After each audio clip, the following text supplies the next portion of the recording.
All right, we're back, folks. Saturday Sensei, finals 24-25 college football season episode here, Mark. We are about a week away from the Natty. We made it.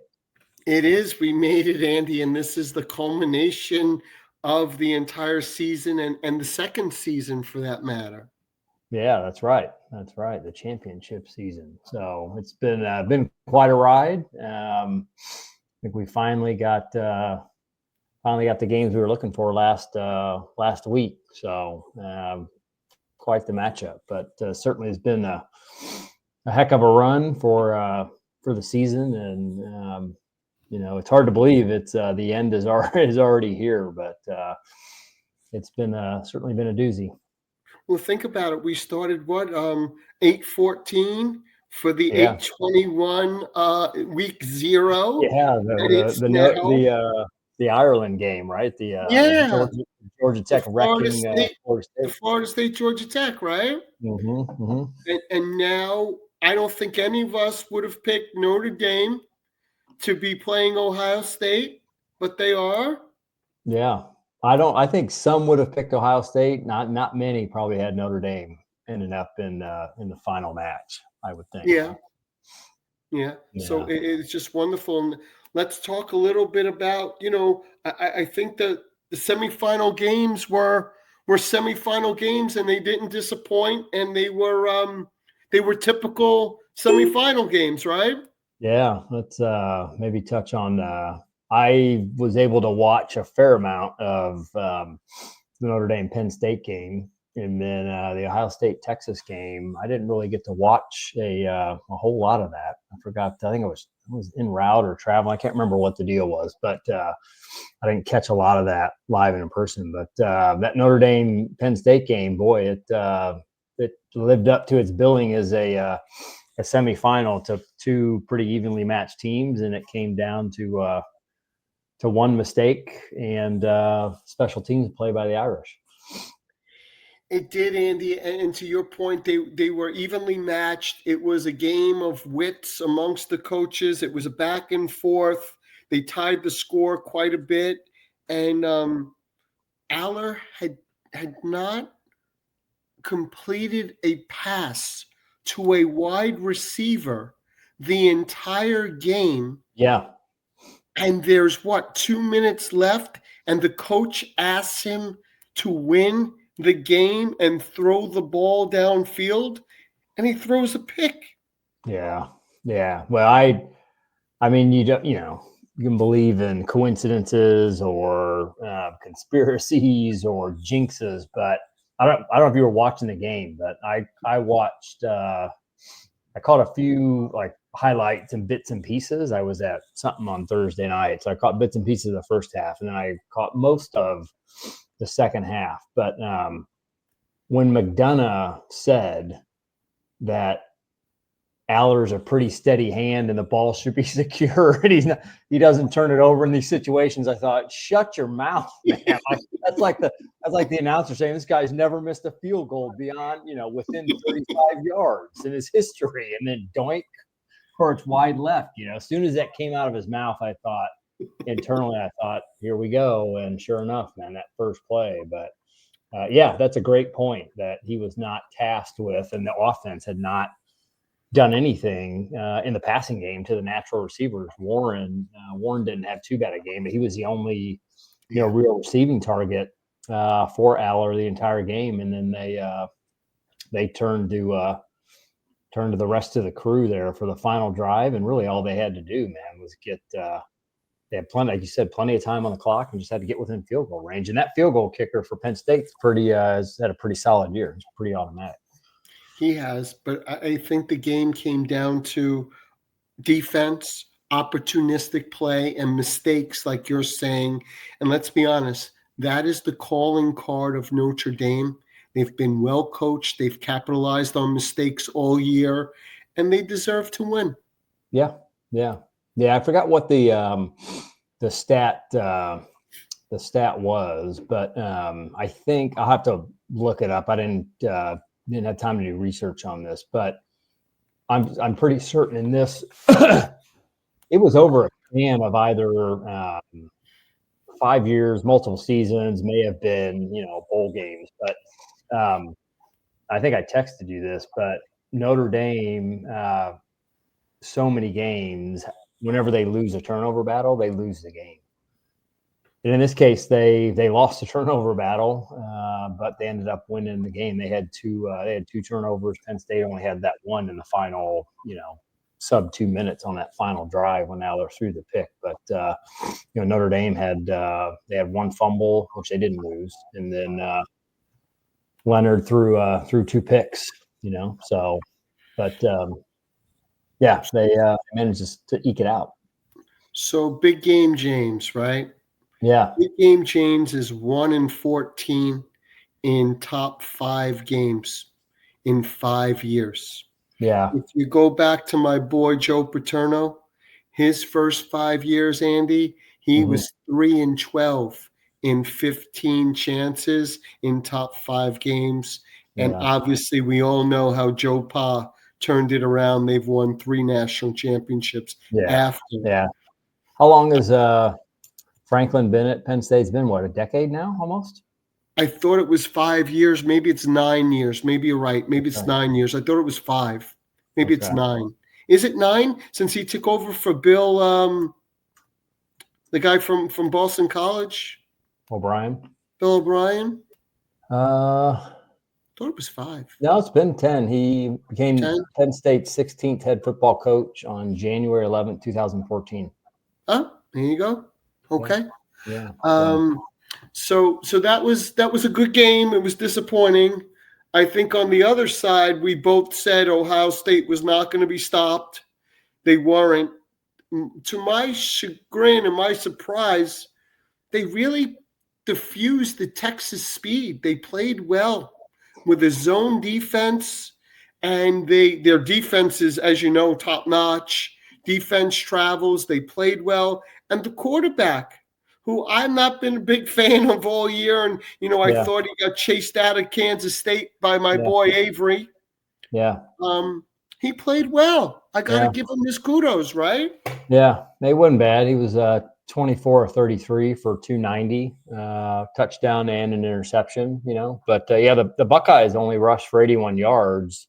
And that, I think that big play to Henderson. Now that was a pass play. That was a screen. So he had that 75-yard screen on either. I think it was that early score. But yeah, they didn't do much. Neither team didn't do much on the ground. Texas only had 58 rushing yards.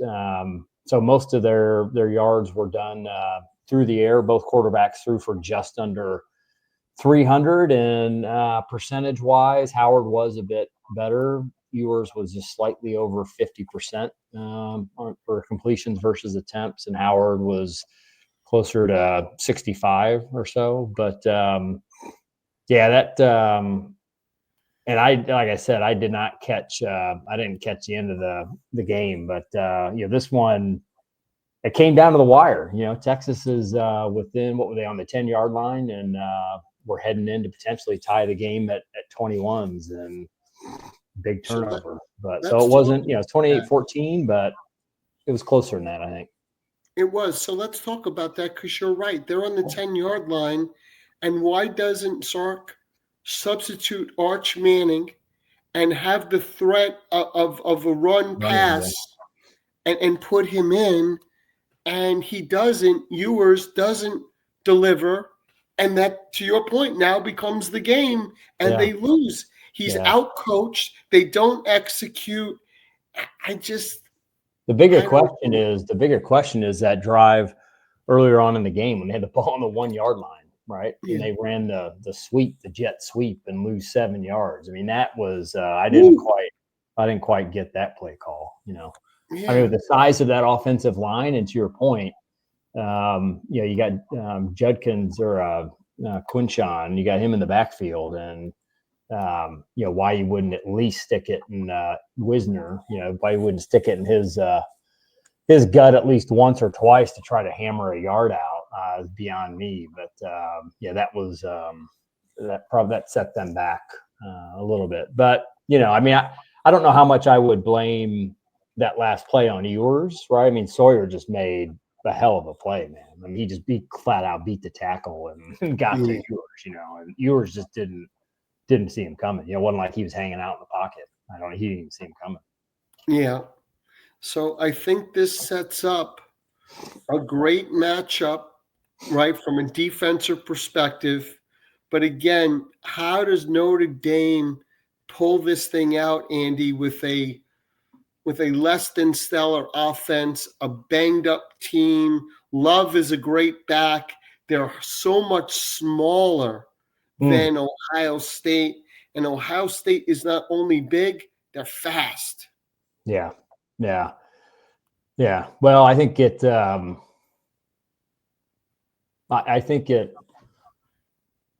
I guess I view it as a game that, and I kind of thought this way with the Penn State game, right? That Notre Dame just found they made a handful of plays. It was interesting. Prior to these games, the Notre Dame Georgia game, I was listening to a podcast on, and this was before these games. I think it was just after the Penn State Notre Dame game or just before, and they were kind of breaking down the Notre Dame Georgia game, and which I thought was really good analysis. They said that game basically came down to 54 seconds. It came down to the turnover by the quarterback from Georgia through the pick. I think it was a pick. Late in the second half, Notre Dame picks it off.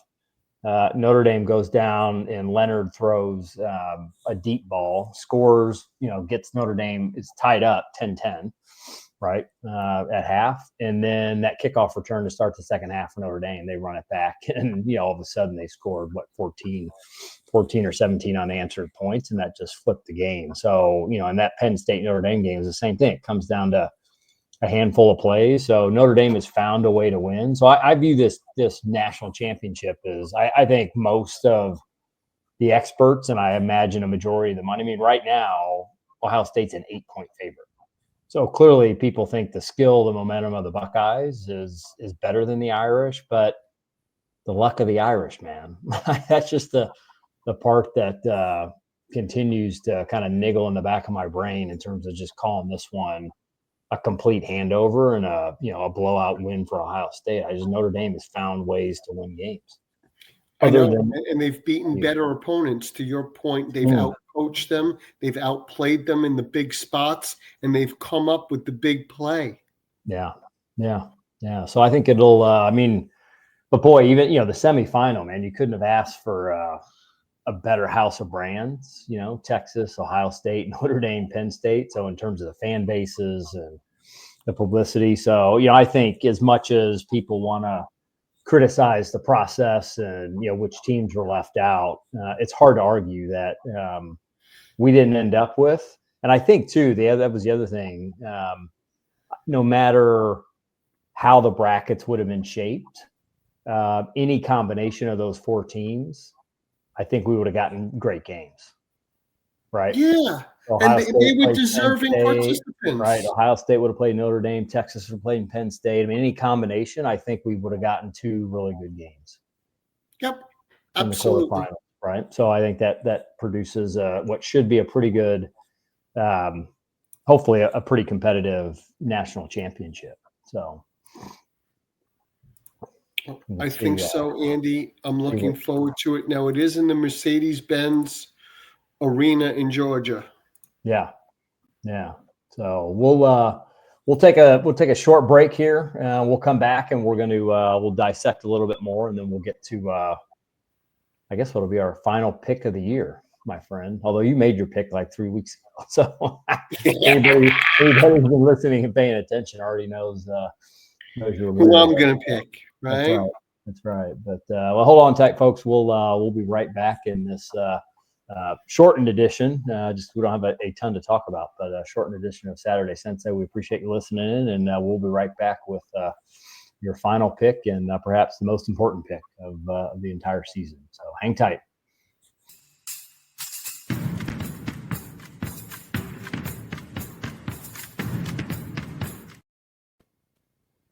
Well, and then there were two. How about that? The 7th seed playing the 8th seed for the national title. Who would have thunk it, Andy? I know. So, and you, so just for the audience out there, you had, I have to go back and reflect, but you had both these teams in your kind of final bracket of 12. I believe you had Ohio State and Notre Dame, and I think I had just Notre Dame. I don't think I had Ohio State making the final 12. I think I had Ohio State making the Final Four, but I believe in our preseason picks, I had picked Oregon to win. Yeah. Right. And that Ohio State-Oregon game, the first game, was the game of the year. Yeah. It was certainly one of them. So yeah. So I mean, in terms of the 12 that made it in, I think we could argue certainly first round games were maybe not as competitive as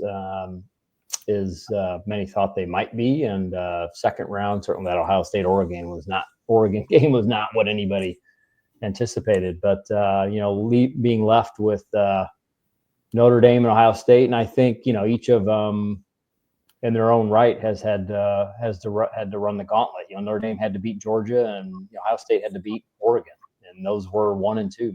So it's hard to argue they haven't earned their way to the final game.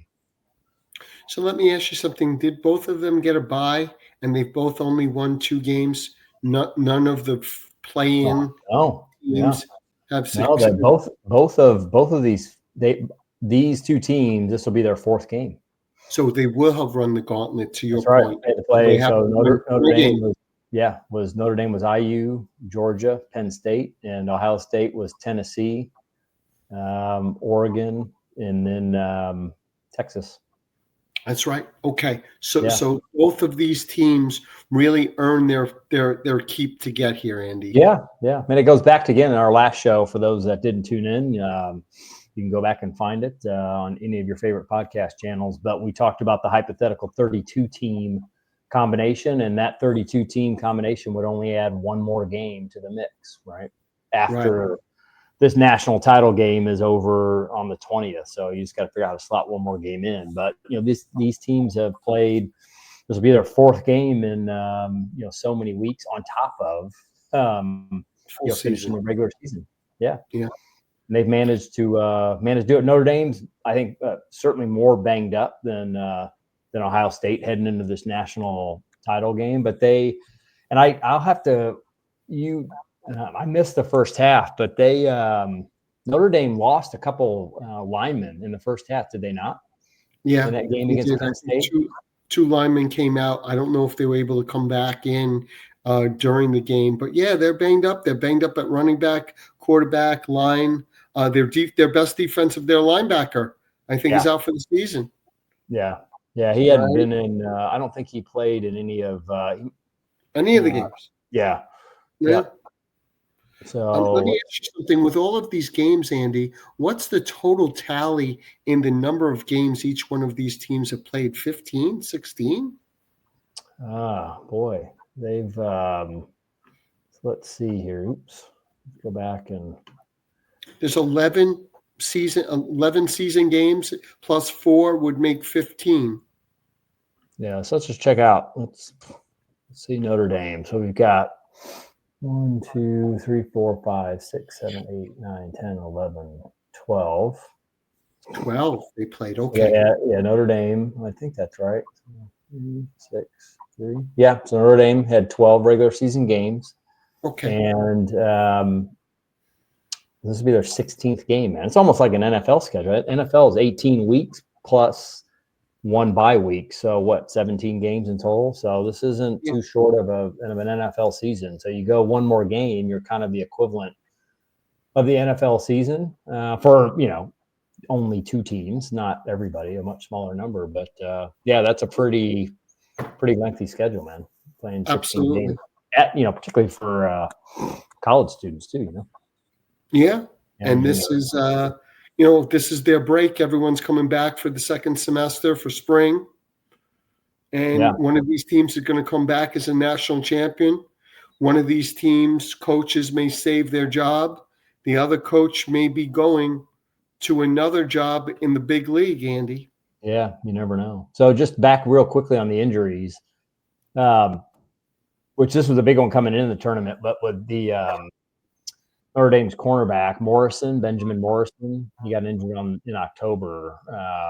Arguably first-round pick material there, which we'll talk about that here in a month or so, probably. And then you had Riley Mills, who was Notre Dame's kind of top passing rusher. So they've lost those two individuals, and then they lost offensive tackle Anthony Knapp and Rocco Spindler. So a tackle and a guard in that game against Penn State. So it looks like Knapp is out, and no news on offensive guard on Spindler. But yeah, so they've got some key injuries on the Notre Dame side of the ball, which see if that factors in or not, but we'll see. I hope so. Yeah, and so your point about Marcus Freeman interviewing Bears? The Bears. Talk to him. Yeah, interviewing with the Bears. So I don't think he'll leave. I don't think he'll go.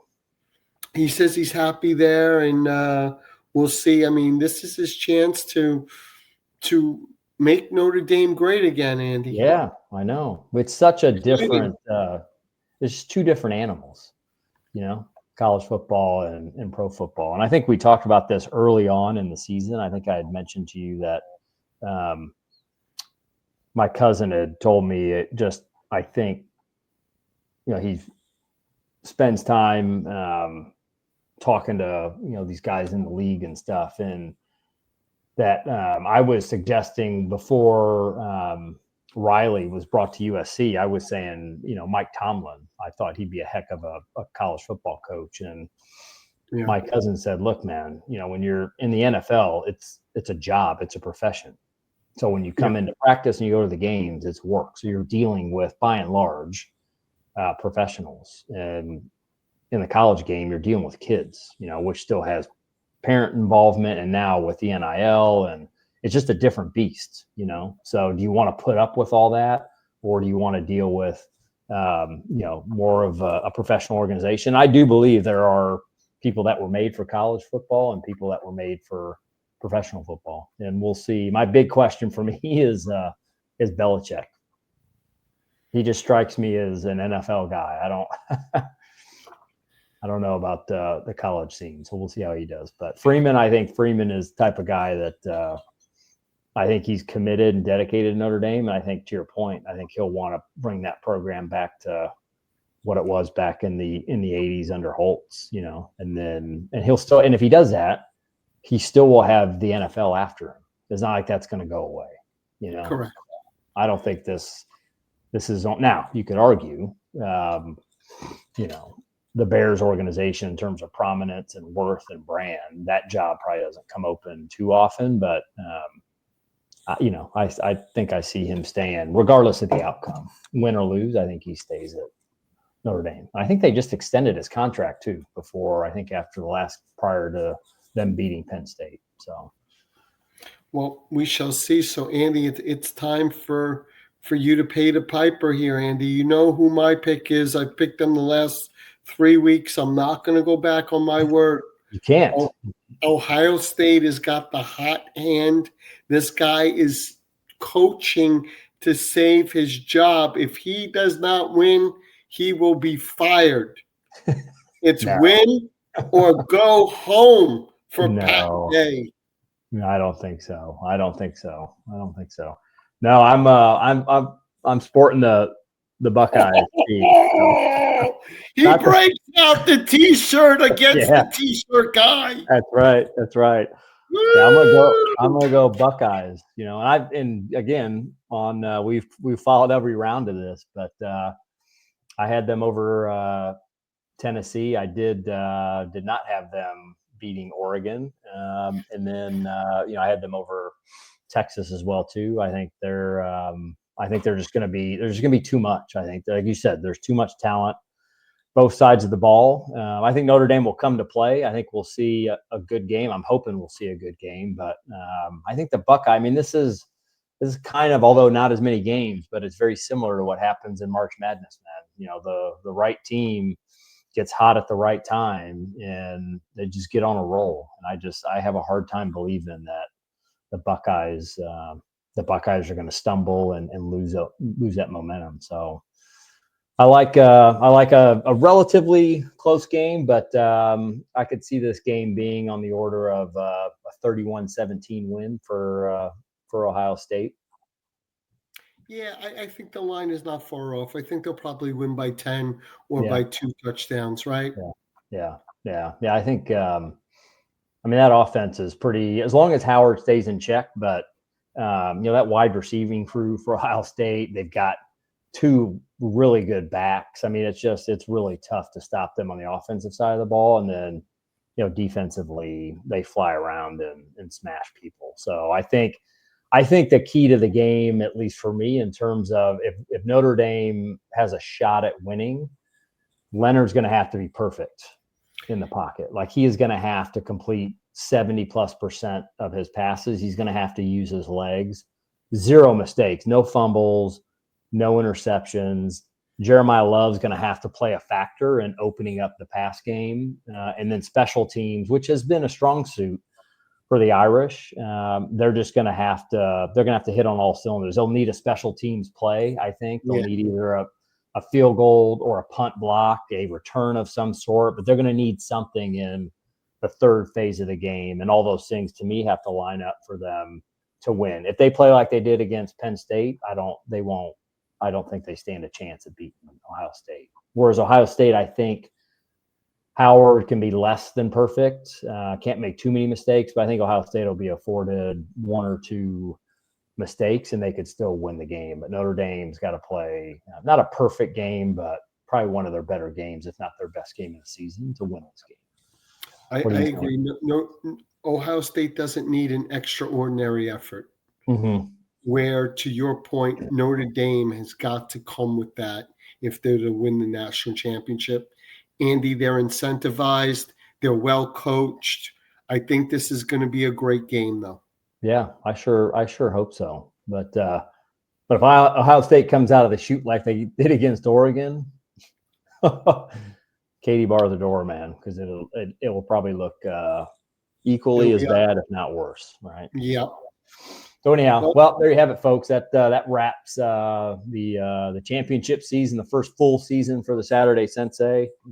We've appreciated having everybody tag along and being part of the journey and watching us and hearing us evolve. We have every intention of bringing season 2 back to the audience, and we will have a couple more episodes here as we talk about. We'll wrap up and we'll have a bit of a reflection on the national championship, kind of look at the season as a whole, and then we'll start to turn our attention towards the NFL draft and who's coming out and what that looks like, and then we'll probably take a bit of a break to recuperate, and we'll be back again in August. But we'll have a few more episodes here before we call it a temporary shutdown for season 1. But certainly it's been a pleasure, Mark, and may the football gods be with you on the 20th.